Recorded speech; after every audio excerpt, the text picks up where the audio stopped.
नमस्कार, आप देख रहे हैं ग्रैंड न्यूज नेटवर्क और मैं हूं आप सभी के साथ आयुषी। अब मेरे साथ देखिए न्यायधानी सहित प्रदेश भर से जुड़ी हुई तमाम खबरें। चलिए खबरों का सिलसिला शुरू करते हैं।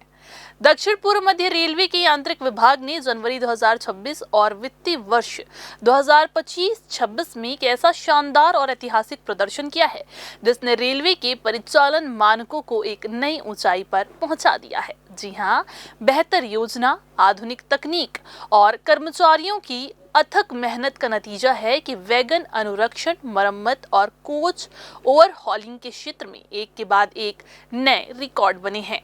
रायपुर मंडल की भिलाई वैगन कॉम्प्लेक्स में जनवरी 2026 में 1311 वैगनों का अनुरक्षण कर नया कीर्तिमान स्थापित किया। यही नहीं, इसी माह 1591 वैगनों का सर्वाधिक रूटीन ओवरहॉलिंग आउटटर्न दर्ज किया गया है, जो अब तक का सर्वोत्तम प्रदर्शन माना जा रहा है। ये उपलब्धि यांत्रिक विभाग की दक्षता और मजबूत कार्यप्रणाली को साफ तौर पर दर्शाती है। वहीं रायपुर वैगन रिपेयर शॉप ने जनवरी महीने में 537 वैगनों का पीरियोडिक ओवरहॉलिंग कर नया मासिक रिकॉर्ड बनाया है। जी हां, आपको बता दें, मोतीबाग कार्यशाला ने भी कोच पीओएच में 38% से अधिक की बढ़ोतरी दर्ज कराते हुए रेलवे बोर्ड द्वारा निर्धारित लक्ष्य से 24% ज्यादा प्रदर्शन किया है।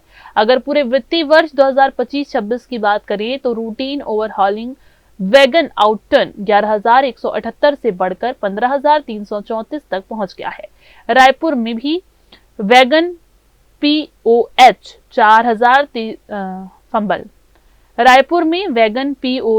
4,733 और नागपुर में कोच पीओएच 397 तक पहुंचना विभाग की निरंतर प्रगति का प्रमाण है। साथियों, छत्तीसगढ़ को भी रिकॉर्ड बजट मिला है। 7,470 करोड़ रुपए का छत्तीसगढ़ के लिए बजट है। 7,470 करोड़ रुपए का, और ये कांग्रेस के समय से 24 गुना अधिक। कांग्रेस के समय से 24 गुना अधिक। छत्तीसगढ़ में 51,080 करोड़ रुपए के प्रोजेक्ट्स अभी हैं सैंक्शन और चल रहे हैं। काम बहुत तेजी से काम चल रहा है। कई नए प्रोजेक्ट्स सैंक्शन हुए हैं जो वर्षों से बस्तर के क्षेत्र में जगदलपुर को कनेक्ट करने वाला रावघाट से जगदलपुर प्रोजेक्ट वो भी शुरू हो गया है। बहुत बड़ा इससे चेंज आएगा आदिवासी क्षेत्रों में। फिर परमल कसा से करसिया के बहुत ही बड़ा मेजर कॉरिडोर वो भी सैंक्शन हुआ है। और जो हमारा नया फ्रेट कॉरिडोर कल अप्रूव हुआ है वो उसका भी बड़ा बेनिफिट छत्तीसगढ़ को मिलेगा। वेस्ट बंगाल से आरंभ होकर उड़ीसा, छत्तीसगढ़, पूरे छत्तीसगढ़ को जोड़ते हुए आगे मध्य प्रदेश को जोड़ेगा ये फ्रेट कॉरिडोर, और इससे छत्तीसगढ़ की इंडस्ट्रीज में बहुत बड़ा ग्रोथ आएगा।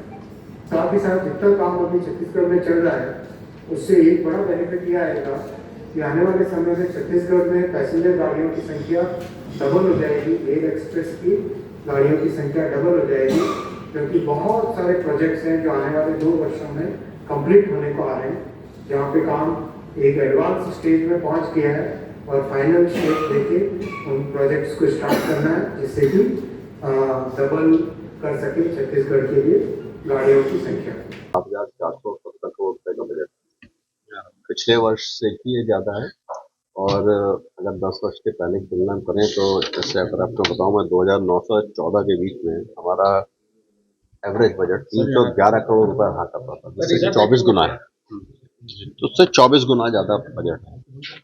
और जो हमारे छत्तीसगढ़ राज्य में कई सारी महत्वपूर्ण परियोजनाएं चल रही हैं, जिसमें बिलासपुर झारसुगुड़ा में 4th लाइन का बनाना, बिलासपुर से रायपुर होते हुए दुर्ग तक 4th लाइन बनाना, दुर्ग से आगे राजनांदगांव तक 4th लाइन बनाना, ये सभी हमारी स्वीकृत परियोजनाएं हैं जो हमारी चल रही हैं, जो हमारे इस सेक्शन की कैपेसिटी को बढ़ाने का मेन काम करेंगी और आने वाले भविष्य में ज़्यादा पैसेंजर ट्रेनें चलाने में भी हमारी मदद करेंगी। नए प्रोजेक्ट में मैं आपको बताऊं कि जो बिलासपुर, रायपुर और राजनांदगांव के बीच में हमारे कई सारे अभी ऐसे खंड थे जहाँ पर कि 4th लाइन स्वीकृत नहीं थी, जो हमारी स्वीकृत हो गई। राजनांदगांव से डोंगरगढ़ तक स्वीकृत हो गई। रावघाट जगदलपुर की योजना पिछले वर्ष हमारी स्वीकृत हुई। खरसिया से परमल कसा की नई रेल लाइन हमारी स्वीकृत हुई। ये सब हमारी परियोजनाएं लगातार स्वीकृत होती आई हैं और ये बड़ी बड़ी परियोजनाएं हैं। तकनीकी उन्नयन के साथ कर्मचारियों की सुरक्षा और सुविधा पर भी विशेष ध्यान दिया गया।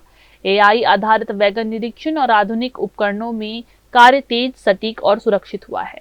बढ़ा हुआ वैगन आउटटर्न रेलवे की माल ढुलाई क्षमता और आय दोनों को मजबूत कर रहा है। कैमरामैन गोलू कश्यप के साथ भारतेंदु कौशिक की रिपोर्ट। नेशनल हाईवे 130 पर स्थित हाइवा किंग ढाबा के पास हुई लूट की गुत्थी को सुलझाते हुए पुलिस ने 4 आरोपियों को गिरफ्तार किया है। जी हां, मामला आपसी लेन देन और ठगी के बदले से जुड़ा हुआ निकला। पकड़े गए आरोपियों के पास से लूटी गई कार, मोबाइल और नकदी समेत घटना में इस्तेमाल किए गए वाहन भी बरामद कर लिए गए हैं। जांच में ये बात सामने आई कि लुटेरों ने पीड़ित से अपना पुराना हिसाब चुकता करने के लिए इस वारदात को अंजाम दिया था। घटना की शुरुआत तब हुई जब कोरबा निवासी विजय कुमार राज अपनी महिला रिश्तेदारों के साथ मेला देखकर लौट रहे थे। रतनपुर के पास ढाबे के करीब गाड़ी रुकते ही 2 कारों से 4 युवकों ने उन पर हमला कर दिया और उनकी स्विफ्ट डिजायर कार, मोबाइल और नकदी लूटकर फरार हो गए। हालांकि जब जांच टीम ने आरोपियों को सरगुजा और कोरिया जिले से घेराबंदी कर पकड़ा तो कहानी में नया मोड़ आया। पकड़े गए व्यक्तियों ने बताया कि पीड़ित विजय कुमार ने उन्हें तंत्र विद्या के जरिए पैसे दुगने करने का झांसा देकर 2.5 लाख रुपए ठग लिए थे। जब उसने पैसे वापस नहीं किए तो आरोपियों ने पीछा कर मदनपुर के पास उसे रोका और मारपीट कर उसकी गाड़ी व सामान छीन लिया। 130 हाईवे किंग ढाबा के पास रतनपुर में कल रात को लूट कार्य करने वाले के मामले में 4 आरोपियों को गिरफ्तार किया गया है। आरोपियों के प्रकरण में लूटे गए आरोपियों के द्वारा मसरूका के रूप में 1 कार, 3 नग मोबाइल और 8,000 रुपये के 100% बरामदगी की गई है। इसके अतिरिक्त उनके कब्जे से लूट में प्रयुक्त किए गए 2 कार और 4 नग मोबाइल को जब्त किया गया है। इसके अतिरिक्त इसके आरोपियों के मुख्य नाम विद्यादास महंत, रामसुंदर दास, राजू कुमार सिंह एवं गुलशन कुजूर को इस मामले में गिरफ्तार कर अभी अपराध पंजीबद्ध कर रिमांड में भेजा गया है। पकड़े गए आरोपियों में सीतापुर निवासी विद्यादास महंत, कोरिया निवासी रामसुंदर, राजीव कुमार सिंह और गुलशन कुजूर शामिल हैं। इसके पास से लूटी गई कार के अलावा वारदात में इस्तेमाल की गई क्रेटा और अर्जिका गाड़ी भी जब्त की गई है। इस कार्रवाई के बाद साफ किया गया है कि जो लोग झाड़ फूक या तंत्र विद्या के नाम पर लोगों को ठगने का काम करते हैं, उनके खिलाफ भी आने वाले समय में सख्त कदम उठाए जाएंगे। फिलहाल सभी 4 आरोपियों को जेल भेज दिया गया है। लूटा गया 100% सामान बरामद कर लिया गया है। Bureau report, grand news. Bilaspur जिले में अवैध शराब की बिक्री और माहौल खराब करने वाले तत्वों के खिलाफ अभियान तेज कर दिया गया है और इसी सिलसिले में सीपत क्षेत्र के ग्राम नरगोड़ा और देवरी में अलग अलग जगहों पर घेराबंदी कर 2 लोगों को रंगे हाथों पकड़ा गया। नरगोड़ा भाटा निवासी अमन लोनिया के पास से 15 लीटर कच्ची महुआ शराब मिली। वहीं देवरी भाटापारा के जगत नारायण वस्त्रकार को 35 पाव देसी शराब के साथ गिरफ्तार किया गया है। इन दोनों के खिलाफ आबकारी नियमों के तहत मामला दर्ज कर इन्हें जेल भेज दिया गया है। शराब तस्करी के साथ साथ इलाके में अशांति फैलाने वालों पर भी नजर रखी जा रही है। इसी कड़ी में कोनी के बिरकोना क्षेत्र में विवाद और मारपीट की आशंका को देखते हुए राजा सूर्यवंशी और राजकुमार निर्मलकर के खिलाफ प्रतिबंधात्मक कदम उठाए गए हैं ताकि क्षेत्र में सुरक्षा व्यवस्था बनी रहे। बिलासपुर की लिंगियाडीह इन दिनों विकास की धीमी रफ्तार और प्रशासनिक अनदेखी के कारण हादसों का टापू बन गया है। केंद्र सरकार की महत्वाकांक्षी नल जल घर योजना के तहत पाइपलाइन बिछाने के लिए खोदे गए गहरे गड्ढों ने स्थानीय निवासियों और राहगीरों का जीना मुहाल कर दिया है। स्थिति ये है कि सड़कों के बीचों बीच और किनारों पर महीनों से खुले पड़े ये गड्ढे अब जानलेवा साबित हो रहे हैं। आए दिन यहाँ कोई न कोई बड़ी दुर्घटना घटित हो रही है। बीते कुछ दिनों में ही कई 4 पहिया वाहन इन दरकते गड्ढों में समा चुके हैं, तो वहीं अनगिनत बाइक सवार असंतुलित होकर गंभीर चोटों का शिकार हो रहे हैं। स्थानीय लोगों का आरोप है कि ठेकेदार द्वारा पाइपलाइन डालने के बाद सड़कों की मरम्मत करना तो दूर, चेतावनी बोर्ड तक नहीं लगाए गए हैं, जिसके चलते रात के अंधेरे में ये गड्ढे मौत के जाल की तरह नजर आते हैं। धूल के गुबार और बदहाल रास्तों ने न केवल आवागमन को बाधित किया है बल्कि व्यापारिक गतिविधियों पर भी ग्रहण लगा दिया है। जिम्मेदार विभाग कुंभकर्णी नींद में सोया हुआ है। यदि समय रहते इन गड्ढों की सूध नहीं ली गई तो लिंगियाडीह में किसी बड़ी जनहानि की आशंका से इनकार नहीं किया जा सकता।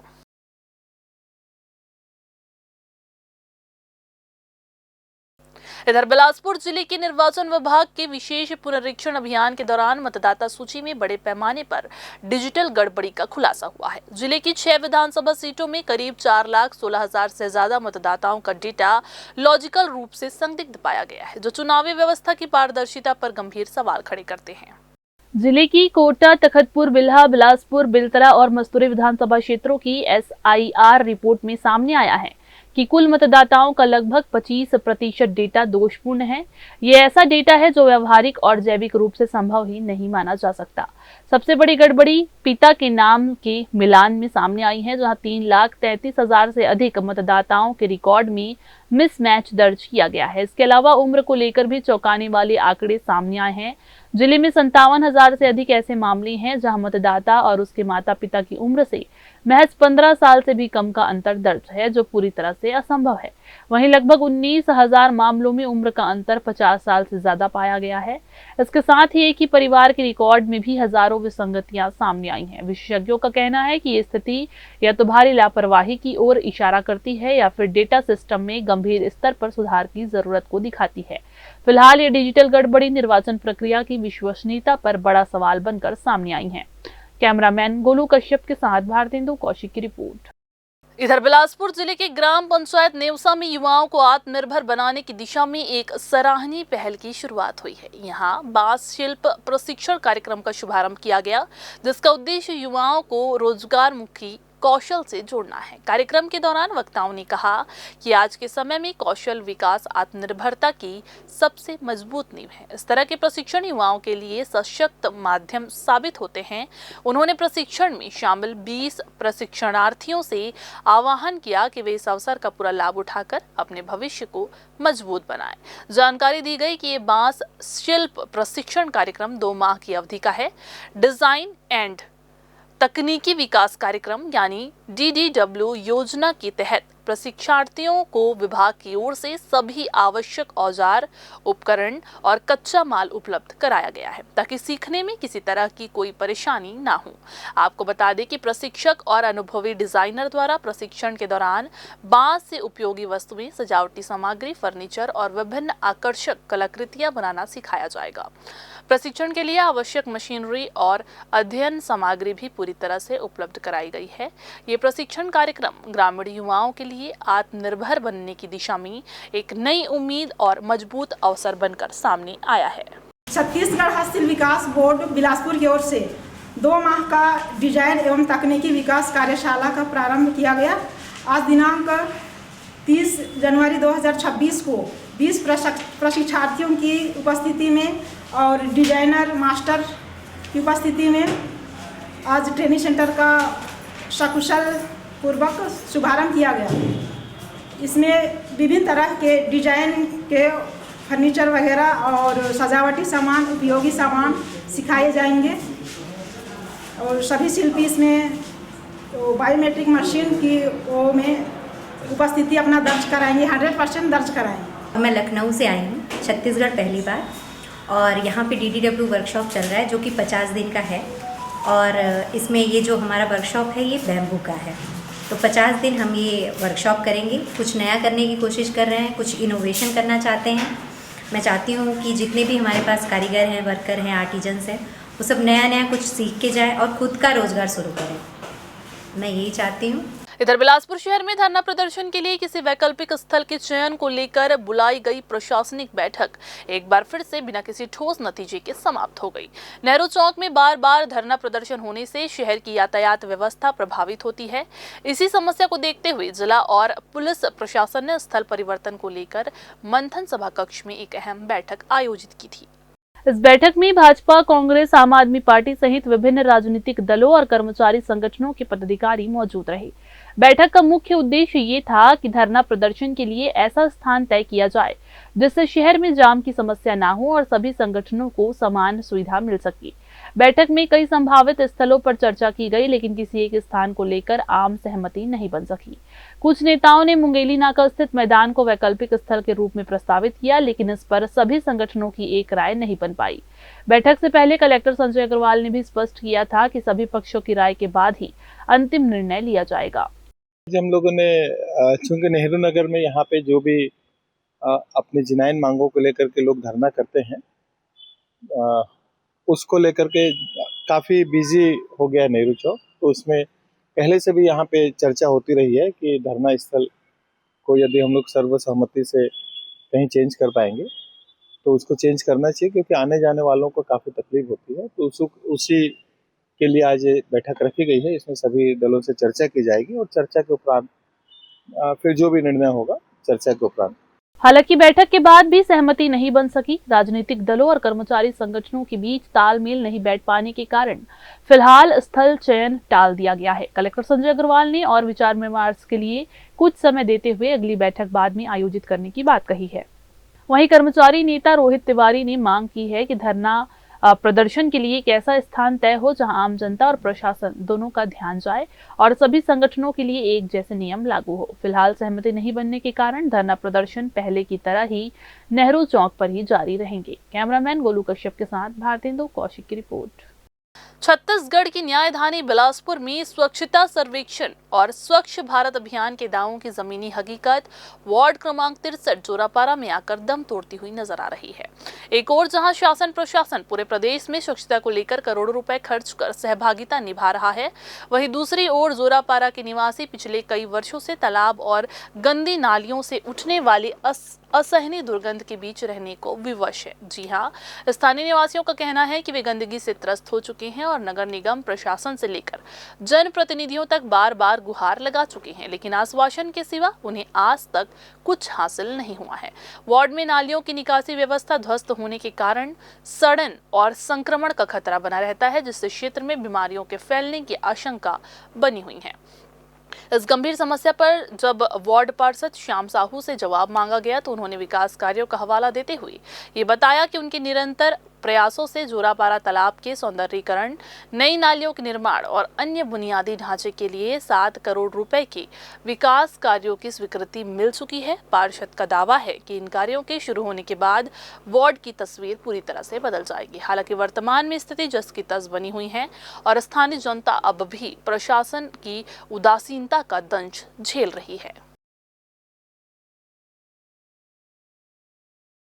तो जोरापारा के लोगों के प्रति आस्था जुड़ी हुई है और जोरापारा की सफाई बहुत ज़रूरी है। और आप लोगों को मैं बड़ी खुशी के साथ बताना चाहूँगा कि केंद्रीय मंत्री तोखन साहू के द्वारा वहाँ पे 7.5 करोड़ रुपया सौंदर्यीकरण के लिए पास कर दिया गया और बहुत जल्दी वहाँ पे इसका काम चालू हो जाएगा। लोगों का दशकर्म देखा जाए या जो भी देखा जाए, दुर्गा विसर्जन, गणेश विसर्जन, ऐसे बहुत सारे काम होते हैं और उस तालाब की सफाई के लिए लोगों बहुत दिन से हमारी मांग भी थी और मेरा चुनावी मुद्दा भी था कि मैं जब यहाँ पार्षद बनूंगा तो मैं प्राथमिकता के साथ इस जोरा तालाब की सफाई करूंगा और मैं निरंतर प्रयासरत हूँ और बहुत जल्दी उसमें काम चालू। नाली का जितना पानी है सब तालाब में जा रहा है।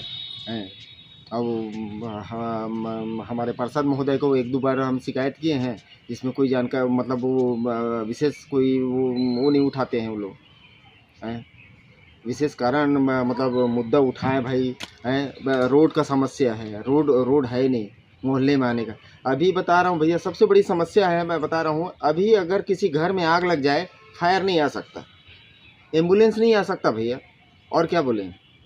क्या कहते हैं आके अब यहाँ का सबसे बड़ी समस्या वही है भैया कि अब हम लोग को जब ये मोहल्ला बसा ना भैया, उस समय हमको दुनिया भर का रोड बताए, है ना, और उसके बाद वो रोड ही बंद हो गया है।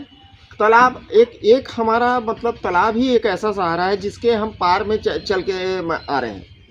एक गाड़ी आ रही है, दूसरी गाड़ी मतलब वो आधा घंटा खड़ा, मतलब 15 मिनट खड़ा रहेगी, तब आएगी दूसरी गाड़ी। अब आप बताइए कैसे करें।